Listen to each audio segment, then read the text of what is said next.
Oi, amigos, sejam muito bem-vindos a mais um tratamento espiritual da Associação Espírita Caridade, em que todas as segundas-feiras, às 20 horas, nós transmitimos o nosso atendimento espiritual aos encarnados, de acordo com a sugestão federativa, porém na Associação Espírita Caridade nós costumamos fazer um tratamento sequencial, em que dividimos os assuntos em 6 módulos e cada módulo contém 6 roteiros. Nós estamos trabalhando o 4º módulo, intitulado Depressão. Já vimos no primeiro módulo Nascimento, no segundo módulo A Vida em Família, no terceiro falamos sobre dependência química e agora já estamos falando sobre a depressão. Semana passada, nosso irmão Johnny Robson falou sobre as causas da depressão. A primeira parte desse assunto, das causas da depressão. Hoje nós vamos concluir o que o nosso irmão trouxe sobre as causas da depressão como uma segunda parte. E na semana que vem nós já vamos vendo as consequências e vamos entendendo melhor alguns aspectos e vamos encerrar esse assunto com sugestões de como tratar, sugestões muito assertivas para o tratamento da depressão. Mas no momento, entendendo as causas, nós vamos trilhando juntos esse caminho de entender melhor aquilo que acontece conosco ou com aqueles à nossa volta. No livro Depressão, do autor Isaías Claro, nós encontramos que uma das principais causas da depressão são os ressentimentos, essa dificuldade de conceder o perdão. Muitas vezes nem são coisas que aconteceram na presente existência, mas ao contato das vibrações daqueles com quem nós convivemos em outras existências e que mesmo sem lembrar, nós não nos sentimos à vontade, não conseguimos desenvolver o amor por aquele ser, nós ficamos mais arredios, nós não nos envolvemos tanto, nós não conseguimos amar, não conseguimos conviver bem com aquela ou aquelas pessoas. E nisso, por vezes, está aí enraizado esse ressentimento, essa dificuldade de perdoar, mesmo sem lembrar. Mas já é um passo no progresso, na evolução do ser, a convivência com alguém que o prejudicou ou a quem aquele ser prejudicou. E nesse aprendizado do perdão, existe alguns grupos, 3 grupos principais, que desenvolvem isso de formas diferentes, assimilam o perdão de formas diferentes. O primeiro grupo é aqueles que não perdoam nunca. O segundo grupo é aqueles que perdoam, mas não naquele momento, precisam digerir o acontecimento, as situações para perdoar. E o terceiro grupo, esses 2 primeiros grupos são a maioria. Não perdoam nunca ou não perdoam naquele momento, depois vão pensando melhor e conseguem. E o terceiro grupo, que constitui uma minoria, um grupo muito pequeno, aqueles que perdoam.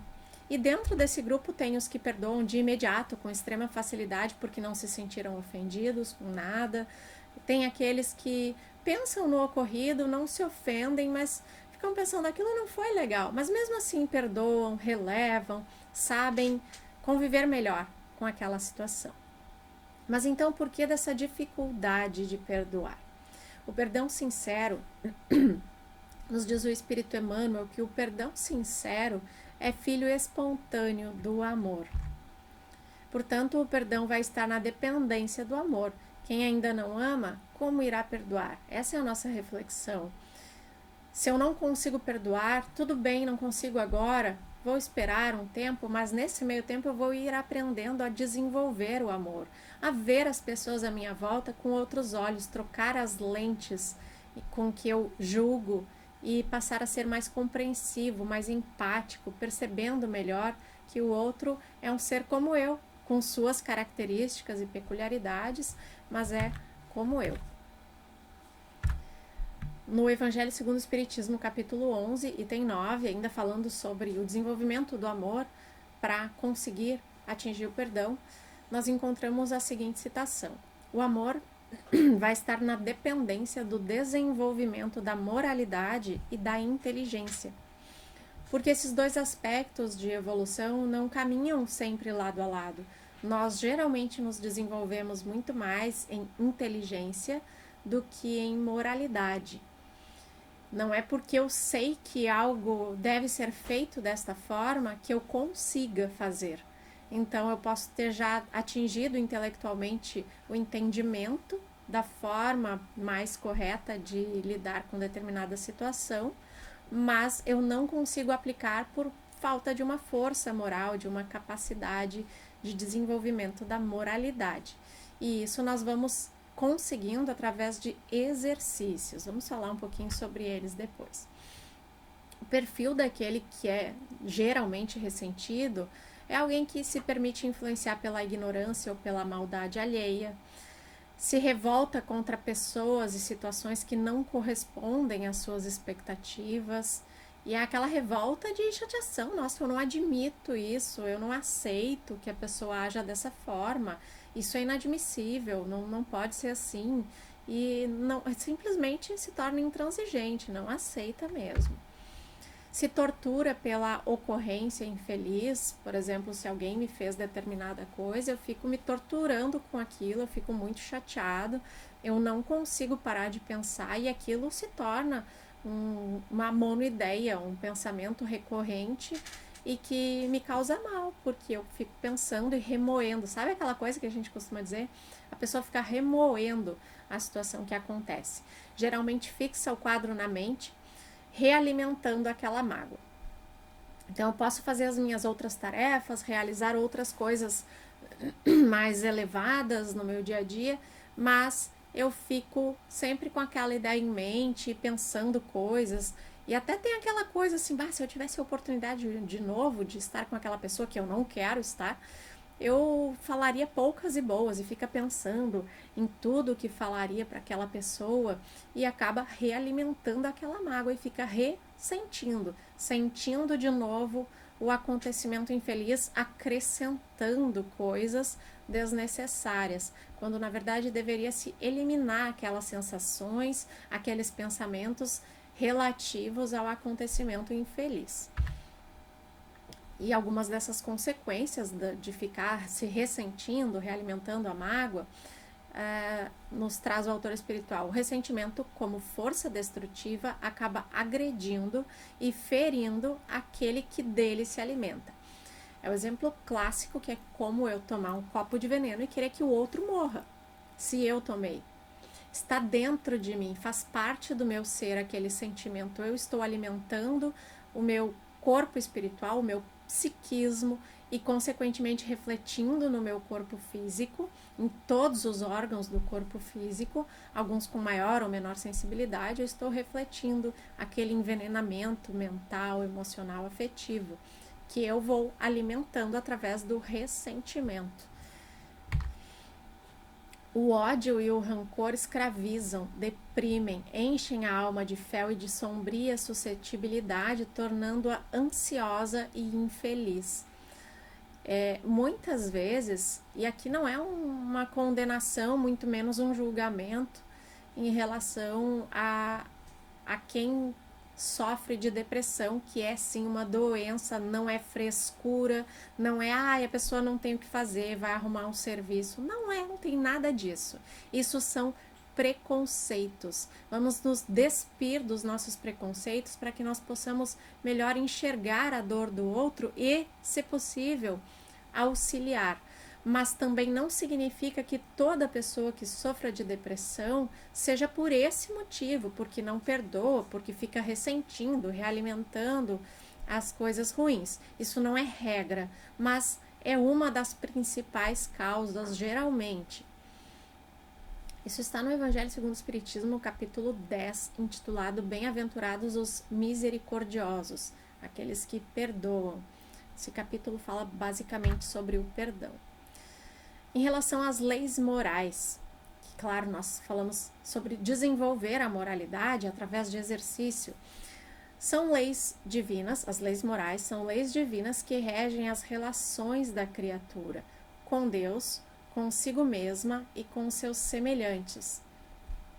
Um exercício diário de relacionarmos-nos conosco mesmos é todos os dias levantarmos gratos a Deus primeiro, nosso relacionamento com Deus, da criatura com Deus, agradecer a Deus por ter mais um dia de vida, mais uma oportunidade na Terra de reacertar coisas que deixamos pontas soltas, de promover coisas boas, de nos cuidarmos mais.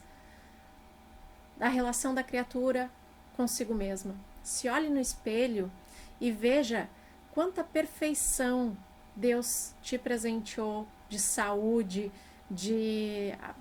às vezes até mesmo de aspecto físico. Olha quanta beleza existe na perfeição da maquinaria que Deus nos deu. Olhar para si no espelho e agradecer. Ter os seus cuidados básicos de higiene, o seu asseio, a sua boa apresentação, penteie-se. Ah, mas eu não tenho cabelo. Não tem problema. Coloca um lencinho ou deixa destapado mesmo, coloca uma boininha com esse frio, uma touquinha.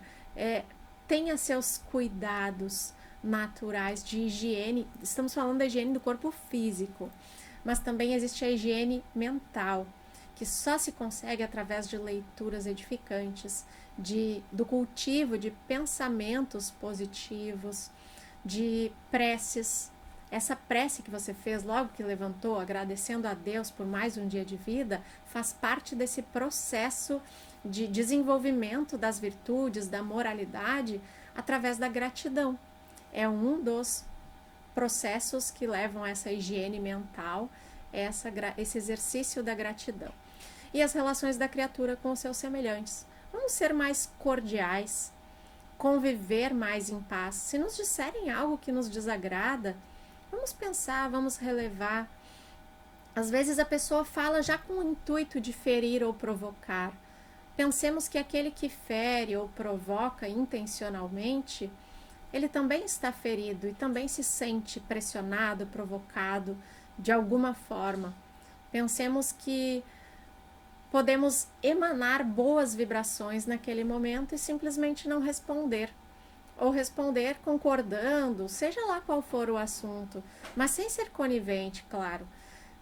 Tentemos nos elevar diante daquela situação, não nos elevar diante do outro, mas daquela situação. Pensemos, se eu respondia, muitas vezes de forma ríspida, bruta, chateada, magoada, vamos tentar responder de uma forma mais educada, mais gentil, mais cordial, em todos os momentos. Aquela pessoa que por vezes tem uma dificuldade ou que é enrolada no trabalho, vamos ajudar conforme o que for possível, vamos tentar dar algo de nós. Isso faz parte desse exercício de construção da moralidade. Não é ser tonto, não é ser submisso, não é ser subjugado pelos outros. É transformar a cada dia os nossos hábitos em pequenas doses de amor. E isso vai fazendo crescer em nós esse exercício que nos leva a um desenvolvimento da moralidade. Onde estão escritas essas leis divinas? Na consciência de cada um. A consciência é o árbitro interno que chama a nossa atenção para o sucedido, concitando-nos ao arrependimento e à reparação. O pessoal do futebol sabe que tem aquela câmera que dá para ver depois o lance com muita calma, para ver se aquela decisão do árbitro, do juiz, não entendo nada de futebol. Já entendi uma época da vida que eu até jogava, mas isso já passou. Se eu não me engano é VAR, deixa aí nos comentários quem sabe, mas é aquela câmerazinha que faz um replay ali, passa o movimento de novo para ver se está tudo certinho. A nossa consciência tem isso também. A gente pode repassar e repensar cada momento daquela situação, como que aconteceu. Mas se eu tô com uma sensação meio assim, será que eu devia ter agido daquela forma? E a sensação ainda não é de satisfação, provavelmente tem alguma coisa que eu deixei de fazer ou que eu fiz a mais e que não deveria. E a minha consciência, que tem todas as leis divinas nela inscritas, é que vai dizer. Então nós nascemos com esse presente da divindade, que são as suas leis inscritas na consciência de cada um de nós. A consciência reflete o nosso interior também. Isso nós encontramos no livro dos Espíritos, terceira parte, capítulo 1, e também está citado no livro Depressão, Isaías Claro. Erro e sentimento de culpa. Quando nós erramos, a consciência vai acusar justamente por ter essas leis inscritas nela, e aí nós começamos a sofrer por causa da culpa, e a dor vai fixando esse aprendizado. Eu não quero passar por isso de novo, então eu não vou fazer. Não quero sentir essa dor, esse sentimento de culpa, então eu vou evitar ter tais atitudes. Percebemos que o sofrimento é consequência da nossa atitude infeliz. Então, não vou repetir aquela atitude infeliz para não sofrer mais. Surge, então, o arrependimento. Para que o sofrimento cesse, é necessária a reparação pelo trabalho e melhora íntima. É óbvio que para eu não repetir aquela situação, eu preciso trabalhar aquilo em mim, de não repetir aquelas atitudes, e ir me melhorando intimamente, porque aí eu não vou reagir da mesma forma diante de situações difíceis. Mas se nos entregamos ao remorso, ao sentimento de culpa, perdemos o efeito educativo do sofrimento.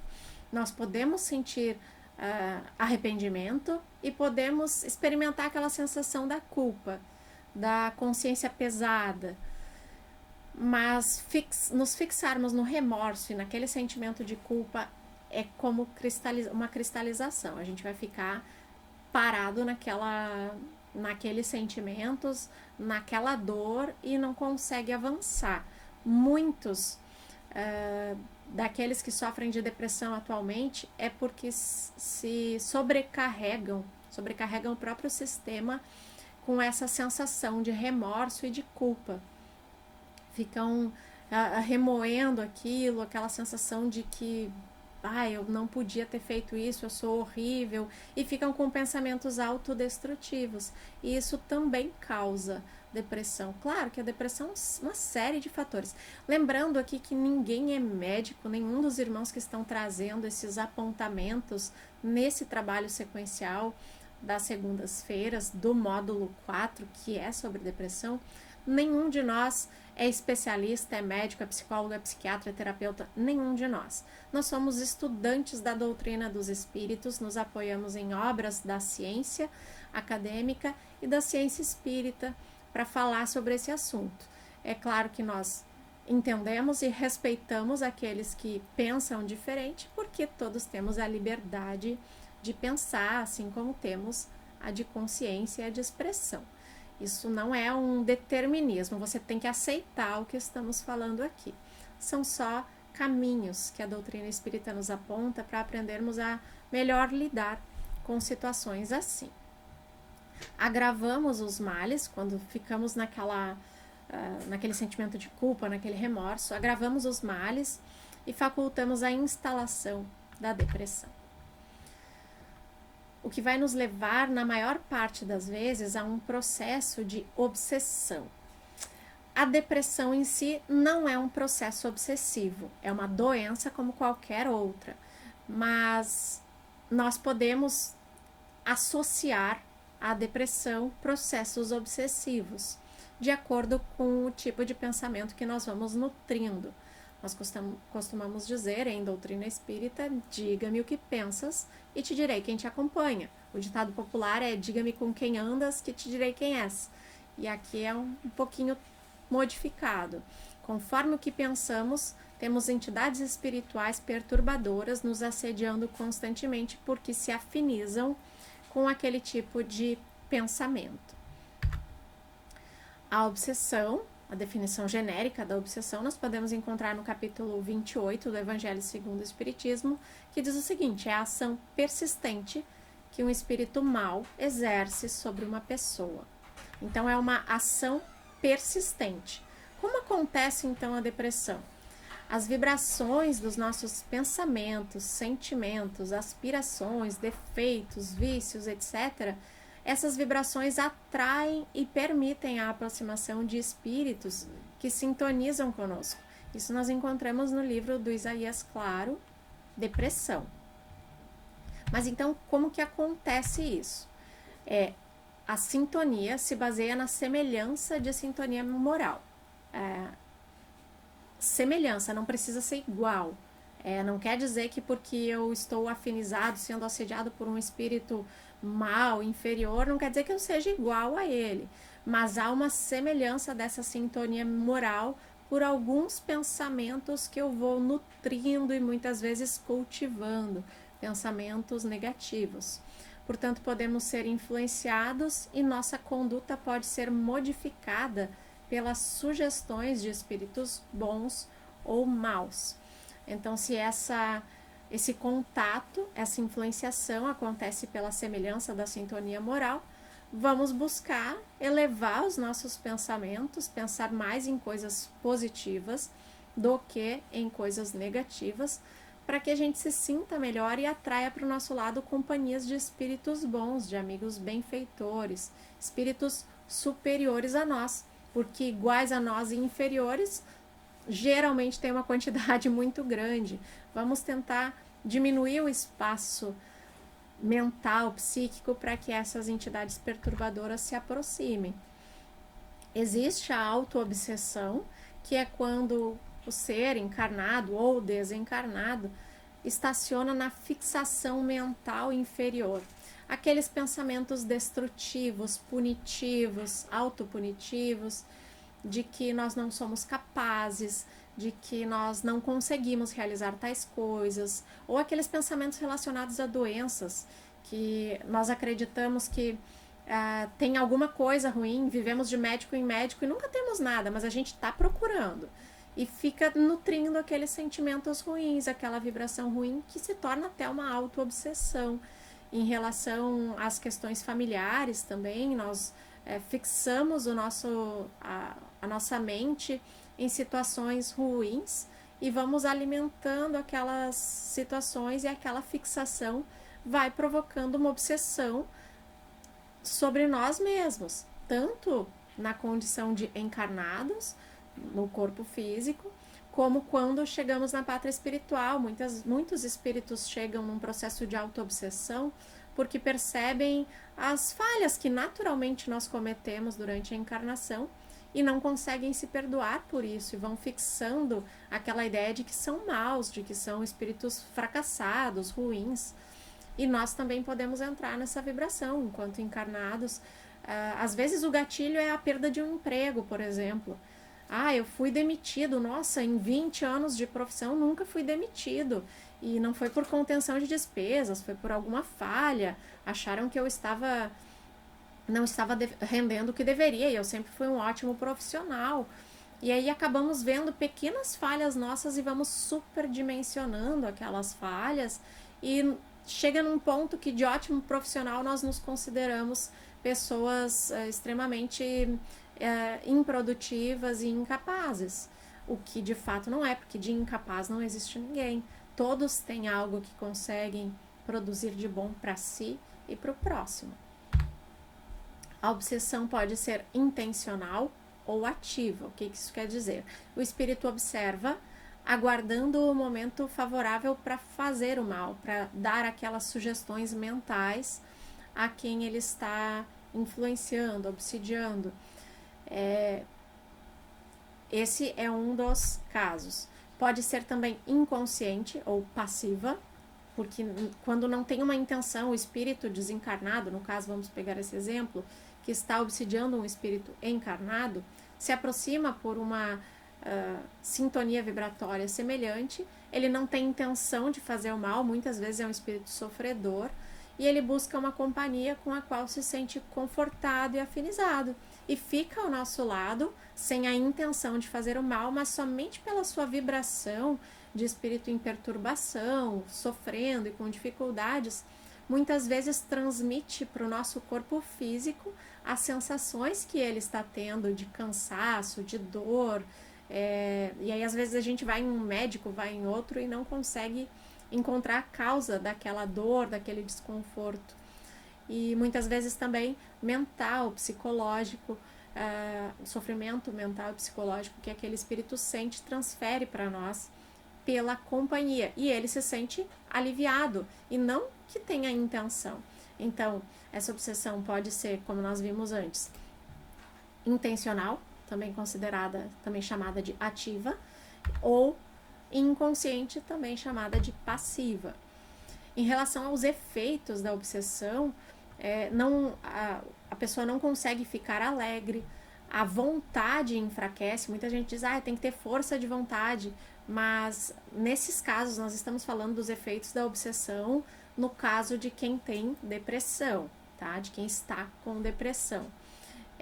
A pessoa não consegue ficar alegre, e não significa que o depressivo seja sempre triste, isso não é verdade, tá? Existe uma confusão, às vezes, por falta de conhecimento, de que toda pessoa que está com depressão, ela está assim porque ficou muito triste, e não é a realidade. É um constrangimento moral e psíquico que afeta, inclusive, muitas vezes, a capacidade neuroquímica do cérebro trabalhar normalmente. Então a vontade enfraquece, não é que a pessoa não queira, levanta desse quarto aí e vai fazer alguma coisa, sai dessa cama, olha o dia lindo que tá lá fora, você não tem motivos para estar assim. São discursos equivocados que nós, por vezes, por falta de conhecimento ou mesmo por falta de empatia, proferimos sem saber que estamos muitas vezes magoando, prejudicando o esforço que aquela pessoa teria para cuidar-se. Pensamentos deprimentes, a pessoa não consegue ler assuntos edificantes quando, por causa da depressão, se instala também uma obsessão. Quando o espírito deprime, é o espírito que deprime, e isso transmite para o corpo físico. O espírito deprime e, por não conseguir ter essa força de vontade, às vezes acaba se prostrando e não consegue realmente sair daquela condição e vai alimentando pensamentos ruins, e aí se instala, por causa da depressão, do estágio frágil, do estado frágil do espírito naquele momento, aí se abrem frestas espirituais para a instalação da obsessão. A pessoa não consegue orar, muitas vezes se sente uma vítima, passa por momentos de instabilidade emocional, enfim.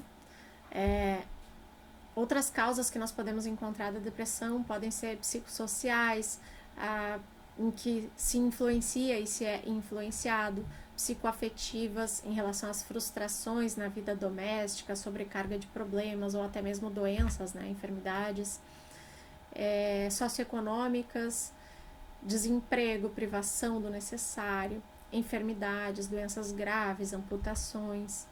E outras causas da depressão podem estar relacionadas com a drogadição, que causam dependência, a pessoa se sente viciada, emocionalmente debilitada e pode entrar num estado depressivo. Esse estado depressivo pode instalar-se como uma depressão. Para nossa reflexão nesta noite, nós encontramos a seguinte citação no livro Depressão, do Isaías Claro. Cada criatura encontra-se em um determinado estágio evolutivo, com uma escala de valores e com uma estrutura compatíveis com a condição em que se encontra. Deste modo, compreensível que uma pessoa se permita deprimir por uma circunstância que a outra em nada se afetaria. Por isso que não é regra cada pessoas diferentes passarem pela mesma situação e uma deprimir e a outra não. Só com uma profunda compreensão das aflições humanas é que o observador conseguirá auxiliar com eficiência, bondade e amor os que padecem na depressão.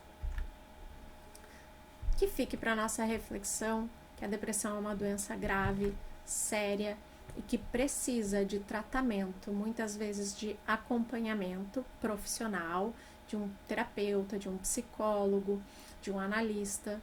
Muitas vezes precisa, sim, também de um acompanhamento psiquiátrico para, através de medicações, dar uma reajustada nas funções neuroquímicas que precisam. E há também a necessidade de um tratamento espiritual com evangelho, água fluidificada, passes espirituais, magnéticos. O espiritismo também está aí para auxiliar nesse processo, mas jamais para eliminar a ação necessária da ciência. Que nós possamos refletir sobre isso e estejamos todos na paz do Divino Mestre.